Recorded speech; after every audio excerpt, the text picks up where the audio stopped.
Tapi itu secara umum ya tadi ya, bukan secara remaja ya. Iya. Tapi kajian remajanya ada nggak di situ? Karena kan fokus penelitiannya kan kepada mahasiswa waktu itu ya. Nah, Pada mahasiswa. Jadi ya dapat dilihat dikatakan remaja menuju dewasa lah ya. Soalnya kan mahasiswa kan paling lulus 18 tahun, 20 baru dikatakan dewasa kan. Kayak gitu.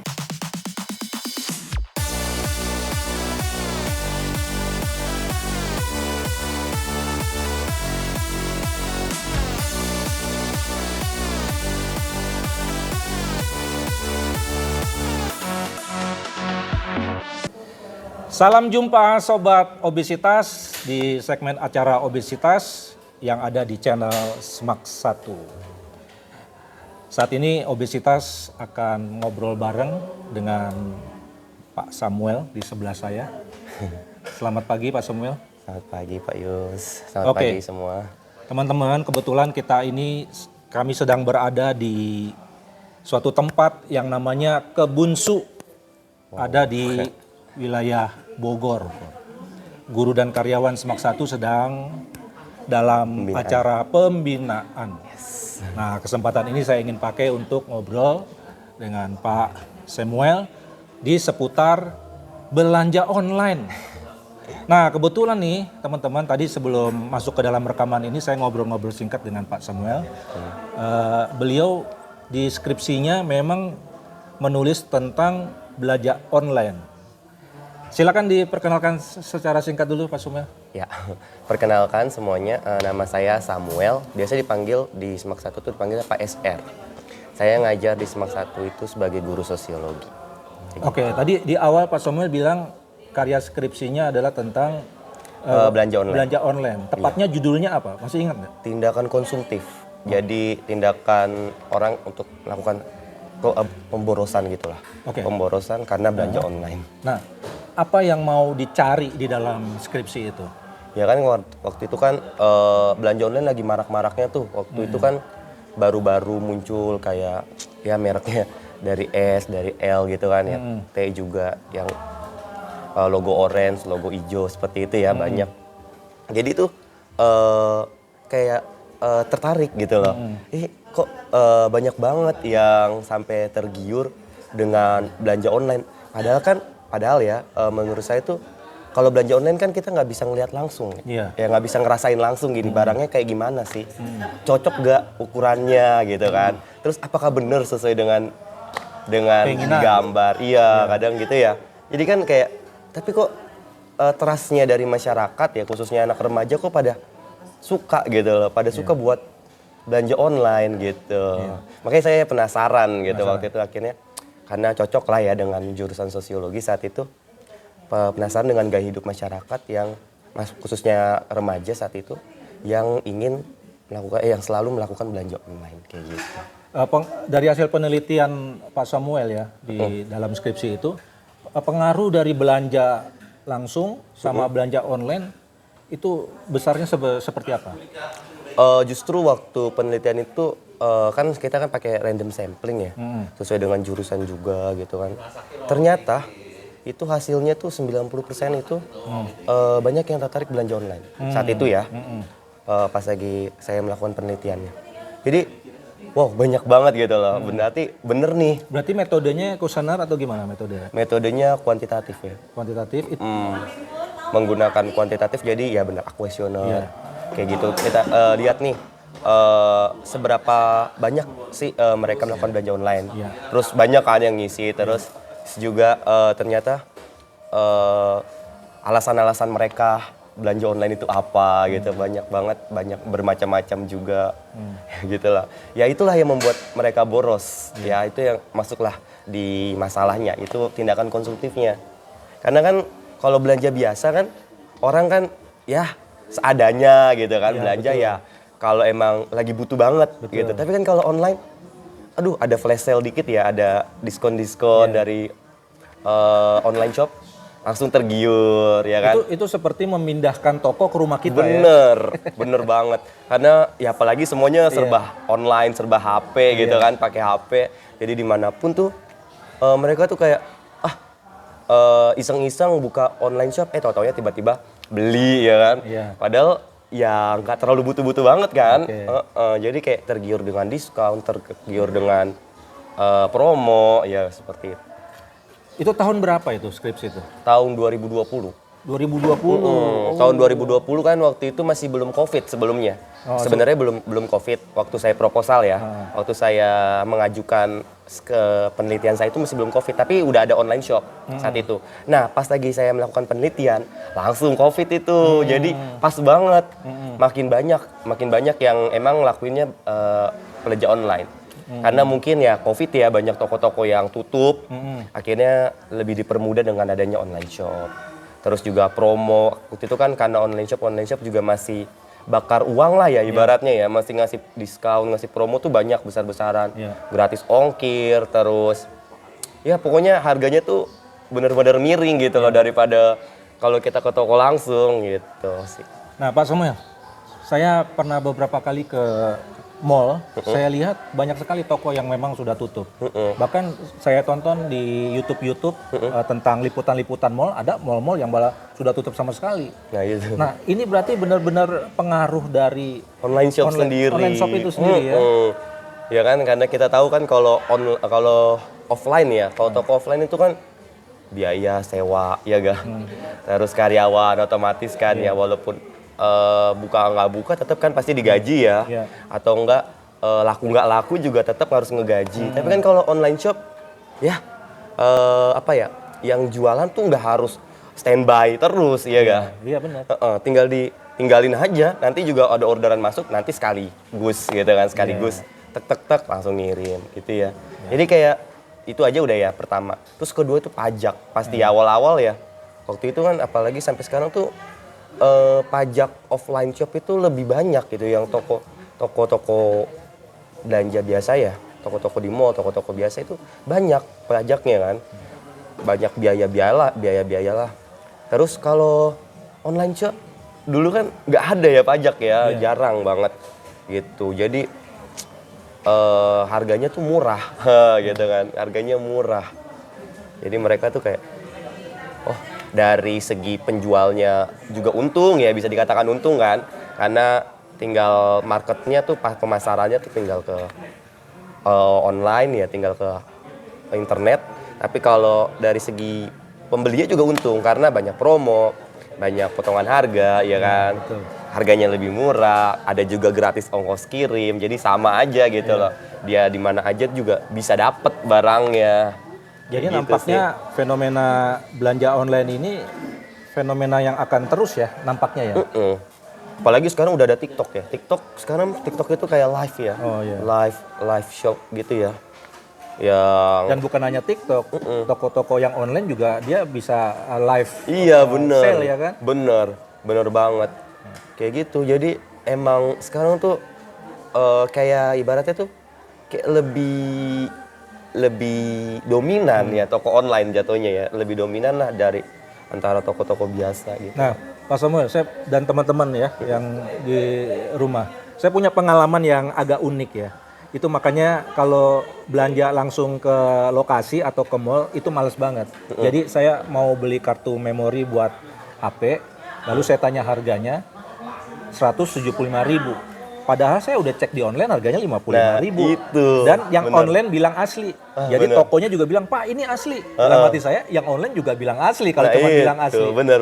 Nah, kalau toko yang langsung seperti itu metodenya, ya bukankah dia akan tergerus ya? Nah, itu makanya ya. Ya, jadi dari situ aja udah kelihatan perbandingan harga ya kan. Online menawarkan lebih murah ya pastinya kan. Kalau offline tuh ya mungkin karena mereka memikirkan biaya sewa toko, biaya listrik, biaya karyawan kayak gitu. Dan juga saya pernah lihat tuh mereka tuh justru dapat grosirannya tuh dari online. Jadi kayak ibaratnya tuh mereka beli dulu di online terus akhirnya dijual lagi. Karena online shop ini mempermudah kan otomatis ya jatuhnya. Kayak gitu. Jadi ya sangat wajar lah ya kalau emang offline shop itu menawarkan lebih mahal. Kayak gitu. Ya, tapi balik lagi ya. Untuk tergerusnya ya kayaknya bisa dengan mudah karena karena perbandingan harga gitu. Ya, enggak, artinya saya rada bingungnya begini. Ini si pemilik toko nganggap saya itu kayak nggak pernah ngeliat medsos kan gitu ya. Iya. Ya kan, padahal zaman sekarang juga orang lihat Nah, apa itu, mereka, lihat bener. harga, Bener. ya kan. Jadi kita kayak orang yang ngasih lugu, ya diperlakukan nggak cari data gitu ya kan. Jadi kasih harga sembarangan tinggi, dia berharap kita nawar, ya kan. Walaupun nawar ya pasti kurangnya cuma dikit ya kan. Padahal harga di online jauh Lebih murah, benar. Guys, coba buat kamu yang punya kisah-kisah di seputar belanja online, coba ceritain ya menurut kamu kenapa kita lebih memilih belanja online ketimbang kita langsung datang ke tokonya. Ya memang sih Pak Sam, memang ada bagian-bagian orang lebih puas nyoba ya, misalnya sepatu ya, celana, ya kan, baju. Dari bahan lah ya. Ya dari bahan. Pengen tahu gitu kan, oh ini kayak gimana sih, adem gak bahannya gitu kan. Tapi ada sesuatu juga yang mungkin nggak perlu dicoba, ya, Iya. lebih simpel, ya kan. Nah sekarang kita bicara tentang pengaruhnya terhadap kehidupan remaja nih, Pak Sam. Karena Nah, kita ini pas kan banget. mendidik anak-anak remaja di sekolah Iya, kita. pas ya. banget. Gimana? Pas banget Dari nih hasil penelitian di dengan skripsi saya kan. Akhirnya ya banyak tuh yang melakukan online shop itu akhirnya membuat tindakan konsumtif. Tindakan konsumtif itu tindakan yang boros. Kayak gitu kan, boros. Jadi ibaratnya mereka nggak mau beli awalnya ya, nggak mau beli barang tersebut, tapi karena lagi promo, lagi diskon, lagi flash sale, pokoknya kayak gitu, akhirnya jadi beli. Terus kedua tuh kayak ibaratnya tuh mereka tuh kayak cuman lihat-lihat akhirnya beli, padahal nggak butuh. Terus juga ya gitulah, akhirnya mereka tuh nggak bisa ngefilter dengan baik, ya nggak? Keuangan pastinya ya, jadi nggak bisa membedakan kebutuhan sama keinginan, ya itu. Tapi kayaknya Pak Sam itu kita orang dewasa juga sama itu. Iya benar iya sih. Nggak hanya anak Kadang remaja tergiur itu, ya. Apalagi sekarang tuh ada pay later. Iya. Kan kayak pay later itu kan kayak kartu kredit ya. Coba bayangkan aja kita sambil tidur bisa lihat segala macam Bener. barang ya kan. Dan ternyata kan dalam sistem online itu ada sistem di mana dia bisa melacak apa yang sering kita lihat ya kan. Bener kayak. Nanti dia akan muncul terus di kayak kita suka lagi Ya, nyari apa nih, lagi lagi cari pengen apa. Pasti langsung ditunjukin ya gitu ya. Padahal kita nggak ketik kan, nggak cari-cari langsung gitu. Tapi emang keren sih itunya. Apa sih algoritma ya ibaratnya. algoritma ya betul tadi. Kayak gitulah. Oke, lalu di kesimpulan di bagian skripsi itu akhirnya Pak Sam menyimpulkan apa tentang belanja online? Ya menyimpulkan itu sekitar 75% orang itu membeli barang bukan karena kebutuhan. Ya, tapi karena tergiur promo, tergiur gratis ongkir gitu kan, diskon, terus juga FOMO. FOMO itu fear of missing out gitu, jadi kayak ikut-ikutan gitu kan. Terus juga iseng-iseng buka terus akhirnya beli ya kan, padahal nggak terlalu penting gitu kan. Kayak gitu sih. Jadi orang akhirnya itulah yang membuat tindakan konsumtifnya. Nggak butuh tapi beli. Terus misalnya promo ya, kayak misalnya dia sebenarnya butuh cuma satu, tapi di online ini kalau beli dua lebih murah, kadang ada ya. Ada. Terus yang ketiga adalah pay later. Ya. Pay later sekarang banyak banget ya yang nawarin ya. Jadi ibaratnya kan kalau offline shop nggak mungkin kan dia ngutang gitu kan. Nggak mungkin dia kasbon dulu gitu ya. Tapi kalau online ini menyediakan, ya kan? Menyediakan pay later. Jasa Jadi kasbon. bener. Jadi ibaratnya dia nggak punya duit nih. Tapi pengen beli ya kan. Pengen nyoba. Akhirnya ya kebelilah. Dengan catatan nanti bayarnya pas lagi Karena yang dia punya duit. sistem pay later pernah jadi anak kos. Dia Kayaknya kasbon. kayaknya tahu gitu ya. Tahu dia. Terus juga bisa COD lagi Pak. Iya. Itu yang COD. COD itu kan jadi ibaratnya kita nggak ribet-ribet bayar kan. Jadi kita ngeliat barangnya dulu ada atau enggak, baru bayar. Kayak gitu. Tapi kadang suka salah digunain ya, salah gunakan ya. Ibaratnya nunggu barangnya datang terus kita buka dulu terus kita lihat bagus atau enggak terus balikin lagi, itu salah. Ya kan? Padahal kan COD itu sistemnya kita bayarnya pas lagi ngambil barang. Kayak gitu loh, kayak beli biasa. Bukannya kita coba dulu kualitasnya apa, terus kalau nggak cocok dibalikin lagi, nggak bisa kayak gitu. Itulah yang akhirnya jadi isu, jadi masalah. Ya masalah yang ada di kurirnya ya kan, kasihan kurirnya gitu kan. Terus juga dari tokonya juga, kayak gitulah. Oke guys, inilah obrolan di obesitas. Memang obesitas menyiapkan sebuah acara untuk kita bisa berekspresi secara logika kita mengenai dunia pendidikan, karakter, dan fenomena sosial. Barusan kita bicara tentang fenomena sosial, yaitu tentang belanja online.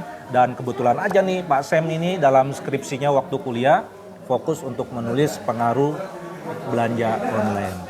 Nah sekarang untuk kamu yang punya pengalaman tentang dunia belanja online ini bisa kasih komentarmu ya. Pak Sam ada catatan terakhir? Mungkin saran aja ya. Saran buat teman-teman nih yang nonton nih ya. Sama-sama belajar lah kita ya. Jadi ibaratnya tuh kita dengan adanya dunia online shop nih, bukannya kita serta-merta beli ya kan. Ada diskon dikit ikutan beli. Terus ada yang lagi terkenal dikit ya, lagi famous dikit beli ya kan, tanpa memikirkan kalau barang itu dipakai gak gitu kan, butuh gak gitu, atau enggak karena masih pay letternya masih banyak nih ya kan, masih banyak, akhirnya beli aja gitu. Sama belajar kita, jadi ibaratnya kita harus bisa membuat skala prioritas lah ibaratnya. Mana nih yang emang benar-benar kita butuhin, mana nih yang benar-benar harus kita beli, sama yang nggak terlalu ya kan, yang kita bisa kesampingin dulu nih, bisa nanti aja kapan-kapan gitu, atau nggak usah dibeli kayak gitu, atau cuman karena lapar mata lah ibaratnya ya, cuman karena ngelihat keindahan dari barang tersebut beli. Jadi kita bisa kesampingin itu prioritas-prioritas kayak gitu sih. Oke guys, yang disampaikan Pak Sam ini dalam karakter Kristiani namanya penguasaan diri. Bener. Nah, saya pikir itulah yang harus kita miliki, ya, penguasaan diri. Oke guys, sampai di situ dulu obrolan singkat kita. Nah, buat teman-teman Semak 1 nih yang ingin masuk ke acara obesitas, silakan bisa hubungi Pak Yei supaya obrolan saya dan kamu bisa kita tayangkan dan itu menjadi pemicu berpikir kritis kita, komunitas Semak 1. Jangan lupa subscribe, like, and share. Bye. Bye, thank you Pak Yus, thank you semua. Thank you Pak Sam.